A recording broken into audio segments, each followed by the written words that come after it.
नमस्कार दोस्तों, LT classes में आप सभी लोगों का स्वागत है। मैं आदित्य कुमार वर्मा। आज का टॉपिक है वन स्थिति रिपोर्ट 2023। वन स्थिति रिपोर्ट 2023 को ISFR भी कहा जाता है, यानी India state forest report, India state of forest report 2023। जारीकर्ता कौन है? तो पर्यावरण, वन तथा जलवायु मंत्रालय के द्वारा इसे जारी किया जाता है। और पर्यावरण, वन तथा जलवायु परिवर्तन मंत्रालय अभी इस समय किसके पास है? तो भूपेंद्र यादव के पास है। ये 18वां संस्करण है, ये भी ध्यान रखना है। द्विवार्षिक आधार पर इसे प्रकाशित किया जाता है, यानी कि 2 वर्ष में एक बार इसे प्रकाशित किया जाता है। यानी कि 2021 में इसके पिछली बार प्रकाशित किया गया था और अब की बार 2023 वाली रिपोर्ट, ये जो अभी 2024 में आई है, वो 2023 वाली थी। ठीक है। इसके बाद हमें समझना है कि ये जो इसको जारी किसने किया है? तो इसको जारी किया है भूपेंद्र यादव जी ने। और इस पिक्चर में आप लोग देख रहे होंगे कि भूपेंद्र यादव कौन है। इसके बाद इसके निष्कर्ष को देखेंगे। इसके निष्कर्ष में एक श्रेणी है वन आवर्धन, या फिर आप कह सकते हैं वन आवरण। ठीक है। तो वन आवरण वाला क्षेत्रफल जो है टोटल, वो 7,15,342.61 वर्ग किलोमीटर है। इंडिया का टोटल जो क्षेत्रफल है वो आप लोग देख सकते हैं कि वो कितना है, 32,87,468.88 वर्ग किलोमीटर है। तो उसमें से 7,15,342.61 वर्ग किलोमीटर ये जो है, ये वन आवर्धन में है, केवल वन आवरण अगर आप देखेंगे तो। ठीक है। और इसे परसेंटेज में देखेंगे तो 21.76% है। इसके अलावा वृक्षारोपण वाले में देखेंगे, वृक्ष आवरण इसे लिखा हो सकता है। तो वृक्ष आवरण में देखेंगे तो 1,12,014.34 वर्ग किलोमीटर का क्षेत्रफल जो है वो वृक्ष आवरण में है। और इसके अलावा अगर आप देखेंगे इसे परसेंटेज में तो 3.41% है। अगर कुल वन एवं वृक्ष क्षेत्रफल पूछा जाए आपसे तो वो कितना है टोटल, तो ये 7,15,342.61 और ये जो नीचे ये लिखा गया है 1,12,014.34 वर्ग किलोमीटर, ये जो दोनों है इसको जोड़ लोगे तब टोटल आएगा वन एवं वृक्ष आवरण वाला क्षेत्रफल। और वो कितना है, 8,27,356.95 वर्ग किलोमीटर। ये परसेंटेज में कितना है, तो ये है टोटल 25.17%। अगर स्क्रब वाला क्षेत्र देखते हैं, स्क्रब का मतलब है झाड़ी वाले वन, झाड़ी वाले वन जो हैं वो कितने हैं, तो वो 43,622.64 वर्ग किलोमीटर है। अगर आप देखेंगे परसेंटेज में तो ये कितना है, 1.33% है। अगर गैर वन क्षेत्र आपसे पूछा जाए तो गैर वन क्षेत्र अभी इंडिया में इस समय कितना है, 24,16,489.29 वर्ग किलोमीटर। और इसे परसेंटेज में देखा जाए तो 73.5% है ये। ठीक है। तो इसके बाद हम लोग देखेंगे वन एवं वृक्ष आवरण में वृद्धि कितनी हुई है उसको देखेंगे। तो वन और वृक्ष आवरण दोनों में मिलाकर के जो वृद्धि टोटल हुई है वो 1445.81 वर्ग किलोमीटर की वृद्धि हुई है। अगर 2021 की तुलना में ये सब देख रहे हैं हम लोग, ठीक है, इसको ध्यान रखना है कि 2021 की तुलना में आप देख रहे हैं ये कि 2023 में कितनी वृद्धि हुई है। ठीक है।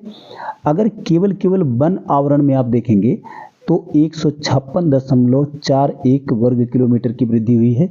और अगर आप वृक्ष आवरण में देख रहे हैं तो फिर केवल वृक्ष आवरण में तो कितना हो रहा है, 1289.4 वर्ग किलोमीटर की वृद्धि शामिल है। इसमें दोनों में मिला करके अगर आप देखेंगे तो ये 1445.81 वर्ग किलोमीटर हो जाएगा। ठीक है। इसके बाद वन तथा वृक्ष आवरण में अधिकतम वृद्धि दर्शाने वाले 4 जो शीर्ष राज्य हैं वो कौन कौन से हैं, तो उसमें छत्तीसगढ़ नंबर 1 पर है। छत्तीसगढ़ में टोटल जो वृद्धि हुई है वो कितना हुई है, 684 वर्ग किलोमीटर की वृद्धि हुई है। और दूसरे स्थान पर है अपना उत्तर प्रदेश। ठीक है। उत्तर प्रदेश में 562 वर्ग किलोमीटर की वृद्धि हुई है। तीसरे स्थान पर है उड़ीसा।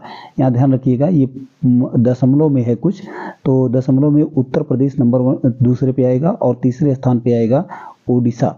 ठीक है। 562 वर्ग किलोमीटर के साथ। और इसके बाद चौथे स्थान पर जो आएगा वो राजस्थान आएगा। और राजस्थान में जो वृद्धि हुई है 394 वर्ग किलोमीटर की वृद्धि हुई है। इसके बाद अधिकतम वृद्धि वन आवरण में कितना हुई है, ठीक है। वन आवरण में अधिकतम वृद्धि कितना हुई, केवल वन आवरण में। यहाँ अभी तक जो आप लोग वृद्धि देख रहे थे ये वृक्ष और वन दोनों आवरण में था, ठीक है। तो यहाँ पर अगर केवल वन आवरण में वृद्धि देखा जाए तो सबसे ज़्यादा मिजोरम में हुआ है, और मिजोरम में कुल कितना वृद्धि हुई है, तो 242 वर्ग किलोमीटर की। दूसरे स्थान पर है गुजरात, 180 वर्ग किलोमीटर की वृद्धि हुई है। और अगर आप तीसरे स्थान पर देख रहे हैं तो उड़ीसा है, 152 वर्ग किलोमीटर की वृद्धि हुई है। सबसे ज़्यादा कमी कहाँ पर आई है, ये भी बहुत महत्वपूर्ण क्वेश्चन है। तो सबसे ज़्यादा कमी जो आई है वो मध्य प्रदेश में आई है, 612.41 वर्ग किलोमीटर की कमी। और दूसरे स्थान पर है कर्नाटक, 462.36 वर्ग किलोमीटर की कमी। और तीसरे स्थान पर है लद्दाख, लद्दाख में 162.26 वर्ग किलोमीटर की कमी। और चौथे स्थान पर है नागालैंड, नागालैंड में है 125.22 वर्ग किलोमीटर की कमी। इसके बाद क्षेत्रफल के हिसाब से अगर हम लोग देखें सबसे अधिक वन वाले क्षेत्र कौन कौन से हैं, सबसे अधिक वन क्षेत्र वाले राज्य कौन कौन से हैं, तो उसमें सबसे टॉप पर आएगा मध्य प्रदेश। मध्य प्रदेश में इस समय सबसे ज़्यादा वन है। और सबसे ज़्यादा वन का मतलब कितना है, तो 77,073 वर्ग किलोमीटर। दूसरे स्थान पर अरुणाचल प्रदेश है जहाँ पर 65,882 वर्ग किलोमीटर है। और तीसरे स्थान पर है छत्तीसगढ़ जहाँ पर 55,812 वर्ग किलोमीटर वन क्षेत्र है। इसके बाद कुल भौगोलिक क्षेत्र के संबंध में वन आवरण को प्रतिशत की दृष्टि से अगर देखा जाए तो सबसे ज़्यादा लक्षद्वीप में है, कितना, 91.33%। मतलब जो टोटल क्षेत्रफल है लक्षद्वीप का, उसका कितना परसेंट जंगल है, तो मेरे भाई टोटल उसका कितना 91.33% वन है, ठीक है। इसके बाद दूसरे स्थान पर मिजोरम है 85.34%। और तीसरे स्थान पर अंडमान एवं निकोबार द्वीप समूह है जो कि 81.62% के साथ, ठीक है। इसके बाद उच्च वनावरण, उच्च वनावरण का मतलब होता है 33% से अधिक। किसी भी देश में वन का आवरण जो होना चाहिए दोस्त, वो 33% से अधिक होना चाहिए, ये महत्वपूर्ण है। लेकिन अपना देश जो है वो 25.17% पर है, यानी अपना देश अभी बहुत पीछे है, ठीक है। तो दूसरी बात को समझना है, इसका जो डाटा है इसको देखेंगे कि 19 राज्यों की स्थिति ये है कि 33% से अधिक भौगोलिक क्षेत्र में वनावरण, मतलब 33% से अधिक भौगोलिक क्षेत्र वनावरण के अंतर्गत आता है, ठीक है, 19 राज्यों में। इसमें से मेरे भाई कुल मिलाकर के 8 राज्य ऐसे हैं, 8 राज्य और केंद्र शासित प्रदेश, इसमें से कुल कितने हैं कि जो टोटल अपने देश में 8 राज्य और केंद्र शासित प्रदेश ऐसे हैं जिनमें वन क्षेत्र जो है वो 75% से अधिक है। ये बहुत बढ़िया बात है, बहुत बड़ी बात है और बहुत ही गर्व करने की बात है कि 8 राज्य ऐसे हैं। वो केवल 8 राज्य के लिए गर्व की बात है भाई, जहाँ कम है वहाँ पर क्या कहें, है ना। तो जो वो 8 राज्य हैं कौन कौन से हैं, तो मिजोरम है, लक्षद्वीप है, अंडमान है एवं निकोबार द्वीप समूह, या फिर आप कह सकते हैं अरुणाचल प्रदेश, नागालैंड, मेघालय, त्रिपुरा और मणिपुर। ये सब तो बहुत ही बेहतरीन प्रदर्शन करने वाले राज्य हैं। ये सभी राज्यों में 75% से अधिक वन क्षेत्र है। भारत का जो कार्बन स्टॉक है अगर उसको देखा जाए तो कुल मिलाकर के 7,285.5 मिलियन टन अनुमानित है, जो 2021 की तुलना में अगर देखा जाए तो 81.5 मिलियन टन अधिक है। कार्बन स्टॉक के मामले में जो टॉप के 3 राज्य हैं वो कौन कौन से हैं, तो उसमें एक तो अरुणाचल प्रदेश है और एक आप देख रहे हैं ये जो अरुणाचल प्रदेश है इसमें टोटल कार्बन स्टॉक जो है वो 1021 मीट्रिक टन है।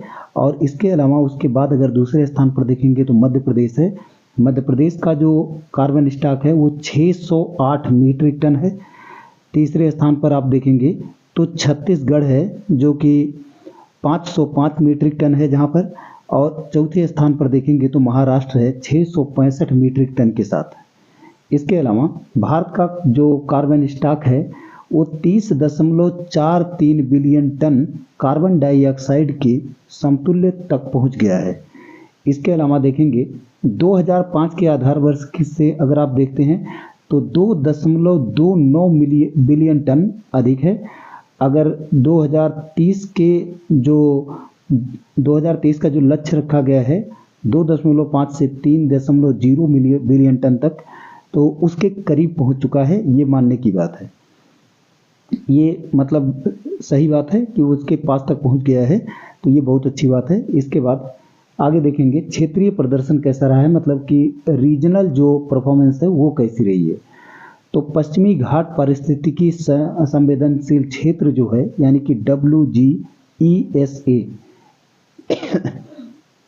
इसका जो विस्तार है टोटल ना, वो कितना है 60,285.61 वर्ग किलोमीटर, और इसमें से जो वन क्षेत्र है वो कितना है 44,043.99 वर्ग किलोमीटर, और इसको परसेंटेज में देखेंगे तो 73% क्षेत्र वन क्षेत्र से के अंतर्गत आता है। यानी कि पश्चिमी घाट का जो पारिस्थितिकी संवेदनशील क्षेत्र है उसमें टोटल वन जो है ना वो 44,043.99 वर्ग किलोमीटर है, या आप कह सकते हैं 73% है। अच्छा, पूर्वोत्तर क्षेत्र में अगर आप देखें तो पूर्वोत्तर क्षेत्र में 1,74,394.70 वर्ग किलोमीटर है, जो कि इन राज्यों के भौगोलिक क्षेत्र का जो परसेंटेज है वो 67% है। ये बात को ध्यान रखना है कि पूर्वोत्तर क्षेत्र में अगर देखेंगे तो 67% है, और पश्चिमी घाट वाला जो क्षेत्र है उसमें 73% है वन का जो क्षेत्र है, वन आवरण वाला। इसके बाद देखेंगे मैंग्रोव आवरण। तो मैंग्रोव आवरण की जो बात करेंगे तो उसमें इंडिया का जो कुल मैंग्रोव आवरण है उसमें 4,991.68 वर्ग किलोमीटर है, जो कुल भौगोलिक क्षेत्र का पूरे भारत के भौगोलिक क्षेत्र का 0.15% है। और 2021 की तुलना में अगर देखा जाए तो 7.43 वर्ग किलोमीटर की कमी आई है। यहाँ ये बात ध्यान देने की है कि मैंग्रोव आवरण में कमी आई है 2021 की तुलना में 2023 में 7.43 वर्ग किलोमीटर की कमी आई है। इसके अलावा गुजरात में सबसे ज़्यादा कमी आई है 36.39 वर्ग किलोमीटर, और इसके अलावा अगर आप देखते हैं आंध्र प्रदेश में तो 13.01 वर्ग किलोमीटर।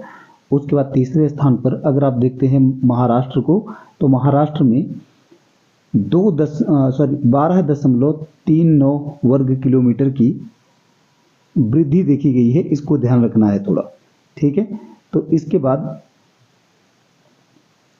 नहीं, यहाँ पर थोड़ा सा गड़बड़ हुआ है। आंध्र प्रदेश में भी वृद्धि है और महाराष्ट्र में भी वृद्धि है, लेकिन मैं गुजरात में अगर आप देखते हैं तो इसमें कमी आई है 36.39 वर्ग किलोमीटर की। इसके बाद मैंग्रोव आवरण में जो शीर्ष पर 4 राज्य हैं इनके नाम याद रखना बहुत जरूरी है, और उसमें पश्चिम बंगाल जो है, ये पश्चिम बंगाल का क्षेत्र है, ये 42.45% है, ठीक है। दूसरे स्थान पर गुजरात है, गुजरात 23.32% है। तीसरे स्थान पर अंडमान निकोबार है 12.19%, और चौथे स्थान पर आंध्र प्रदेश है 8.44%, ठीक है। तो हमें इस बात को समझना है, मैंग्रोव आवरण वाला जो क्षेत्र है उसमें टॉप पर पश्चिम बंगाल है, और दूसरे स्थान पर गुजरात है, तीसरे स्थान पर अंडमान एंड निकोबार द्वीप समूह है, और चौथे स्थान पर आप देखेंगे तो आंध्र प्रदेश है, ठीक है। तो इन चीज़ों को हमें ध्यान में रखना बहुत जरूरी है। इसके बाद अगला है वनाग्नि। वर्ष 2023-24 सीजन में सबसे अधिक आग की जो घटनाएं शीर्ष 3 राज्यों में देखी गई हैं, वो कौन कौन से 3 राज्य हैं उनको ध्यान रखना है। तो वो कौन कौन से 3 राज्य हैं? उत्तराखंड, ओडिशा, छत्तीसगढ़। इसके बाद भारतीय वन सर्वेक्षण जो है उसके बारे में थोड़ा जानकारी रखेंगे। इसकी स्थापना कब हुई थी? तो 1 जून 1981 को इसकी स्थापना हुई थी। इसका पुराना नाम जो था 1965 में शुरू किया गया था वन संसाधनों से पूर्व निवेश सर्वेक्षण यानी कि PISFR। इसका फुल फॉर्म है pre investment survey of forest resource. Pre investment survey of forest resource, यही जो 1965 में शुरू किया गया था PISFR, और इसी का नाम बाद में जाकर के 1 जून 1981 को भारतीय वन सर्वेक्षण रखा गया। इसके बाद अगर हम लोग देखें कि ये पेरिस समझौता जो है ये बहुत ही महत्वपूर्ण है, इसको थोड़ा ऐसे ही याद रखना है। इससे तो कोई खास संबंधित नहीं है ये, लेकिन इसको ध्यान रखना है, ये संबंधित है पर्यावरण से ही और इन्हीं चीज़ों से संबंधित है। ठीक है, तो इसमें ध्यान रखना है कि ये पेरिस समझौता हुआ कब था, तो 12 दिसंबर 2015 को पेरिस समझौता हुआ था और यह समझौता जलवायु परिवर्तन से निपटने के लिए किया गया था। इसे संयुक्त राष्ट्र जलवायु परिवर्तन सम्मेलन COP21 में हस्ताक्षरित किया गया था। यह समझौता 4 नवंबर 2016 से लागू हुआ था। ये बात को ध्यान रखना है कि पेरिस समझौता जो है ये 12 दिसंबर 2015 को हुआ था और लागू जो किया गया था 4 नवंबर 2016 को। बान चैलेंज ये भी एक समझौता था, ये कब लागू किया गया, ये दोस्त कब आया था, तो ये 2 सितंबर 2011 को आया था। ये दोनों का संबंध इससे है, तो थोड़ा याद रखेंगे इसको भी तो बहुत अच्छा रहेगा दोस्त। इसी के साथ ये वीडियो समाप्त होता है। जय हिंद।